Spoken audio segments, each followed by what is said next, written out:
কথায় আছে না, কারো পৌষ মাস কারো সর্বনাশ। হ্যালো ভিউয়ার, সবাইকে শুভ সকাল। সকালে ঘুম থেকে উঠে কাজে লেগে গিয়েছি। কালকে যেহেতু গেস্ট আসবে, কালকে কল দিয়েছিল হঠাৎ করে যে ওনারা আসবে। এখন আমি হঠাৎ করে আবার আমিও অসুস্থ হয়ে গেছি।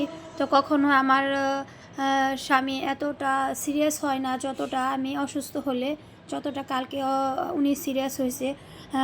আর ওনার সেবা যত্নে আমি অতটা সুস্থ হয়েছি। আর কালকে আমার কেমন অসুস্থ ছিল আমি নিজেই বলতে পারবো না, কীরকম শরীর খারাপ ছিল। তো তোমাদের সাথে কথা বলতে বলতে এগুলা অফ ক্যামেরায় কিছু গুছিয়ে নিয়েছি। আর বাসার অবস্থা কীরকম হজবরল ছিল সেটা তো তোমরা দেখলা। আর গুছানোর পর কী অবস্থা, কেমন লাগছে অবশ্যই সেটা কমেন্টস করে বলবা।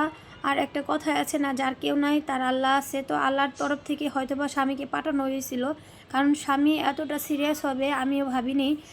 যে আমি আজ পর্যন্ত বিয়ের বহু বছর কেটে গেছে, কিন্তু উনি কখনোই আমার অসুস্থতাতে অতটা সিরিয়াস হয় না যতটা কালকে সিরিয়াস হয়েছে। যাই হোক, তো সবাই আমার জন্য দোয়া করবা যেন শরীরটা সুস্থ হয়ে যায়।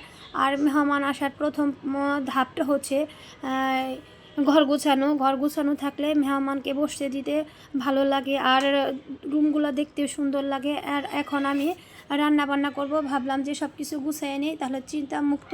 আর কালকে আমি কিছু গাছ লাগাইছি, সেটা তোমাদের সাথে শেয়ার করছি। এত পরিমাণ অসুস্থ ছিলাম যে গাছে পানিটা পর্যন্ত দিতে পারিনি। তো সবাই দেখা হচ্ছে নেক্সট ব্লগে। সবাই ধন্যবাদ, সবাই ভালো থাকবা। আল্লাহ।